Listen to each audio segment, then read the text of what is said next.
അത് എല്ലാവരും ഡ്രീംസ് കാണുന്നുണ്ട്. പക്ഷേ പല ആൾക്കും അത് മറന്നു പോവുക ചെയ്യുന്നത്. ഓക്കെ.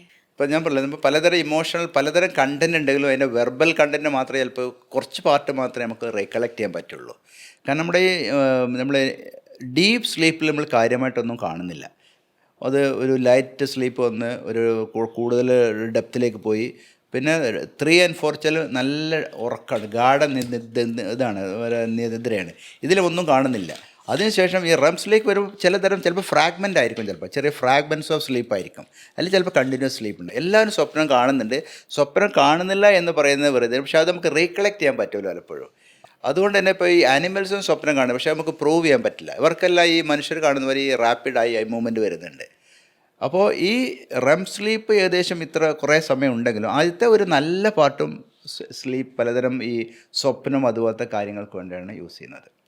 ബാക്കി ഡീപ്പ് സ്ലീപ്പാണ് പലപ്പോഴും റിസ്റ്റോറേറ്റീവ് ഫാക്ടേഴ്സ്, നമ്മുടെ ഈ മെമ്മറി കൺസോൾട്ടേഷൻ, ഓർമ്മ സ്ഥിരപ്പെടുത്തുക, അതുപോലെ പലതരം ഈ ഹോർമോൺസിൻ്റെ പ്രവർത്തനങ്ങൾ, അല്ലെങ്കിൽ നമ്മുടെ ഇമ്മ്യൂണിറ്റി കൂട്ടുക, അല്ലെങ്കിൽ നമ്മുടെ പലതരം വേസ്റ്റ് ഡിസ്പോസൽ, ബ്രെയിനിൽ പലതരം അനാവശ്യ സംഭവങ്ങൾ ഒഴിവാക്കുക, അതുപോലെ തന്നെ മനസ്സിൽ നിന്നുള്ള അനാവശ്യ കാര്യങ്ങൾ ഈ സ്വപ്നത്തിലൂടെ ഒഴിവാക്കുക.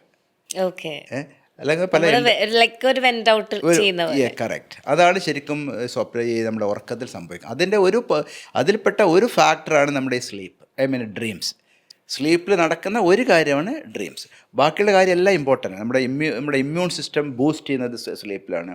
നമ്മുടെ ഹോർമോൺ സിസ്റ്റം ബൂസ്റ്റ് ചെയ്യുന്നത്, അത് നോർമലാക്കുന്നത് ഇതിലാണ്.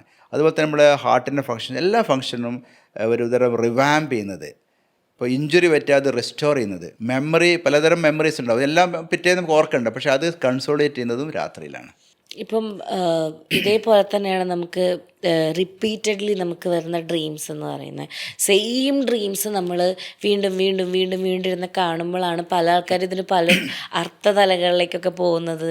ചിലപ്പോൾ അത് നമുക്ക് ബാഡായിട്ട് സംഭവിക്കാം. ഇനി ഇതിങ്ങനെ തുടർച്ചയായിട്ട് കണ്ടതുകൊണ്ട് അതൊരു ബാഡായിട്ട് നിൻ്റെ ലൈഫിൽ സംഭവിക്കാമെന്ന് ഓവർ തിങ്ക് ചെയ്യുന്ന ആൾക്കാരെ ഞാൻ കണ്ടിട്ടുണ്ട്.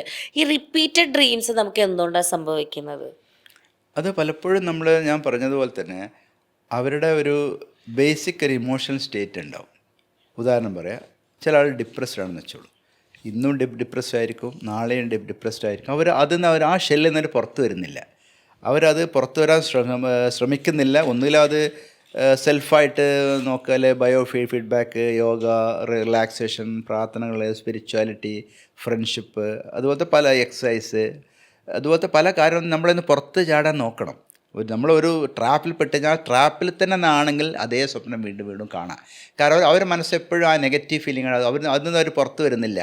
അപ്പോൾ ആ കാരണം കൊണ്ട് തന്നെ അവർക്ക് വീണ്ടും അതേ സ്വപ്നമല്ല, അതേ കണ്ടൻറ്റുള്ള ഇമേജറീസ് ആയിരിക്കും വരിക.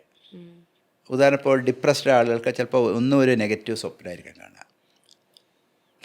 ഒരിക്കലും ഒരു പോസിറ്റീവ് ഡ്രീമിലേക്ക് പോവില്ല. അതിന് കാരണം അവർ ആ ഏത് സ്റ്റേറ്റിലാണ് അവർ നിൽക്കുന്നത്, അതുകൊണ്ടാണ് അവർ വീണ്ടും വീണ്ടും ആ സ്വപ്നം തന്നെ കാണാനുള്ള ഒരു ടെൻഡൻസി വരുന്നത്.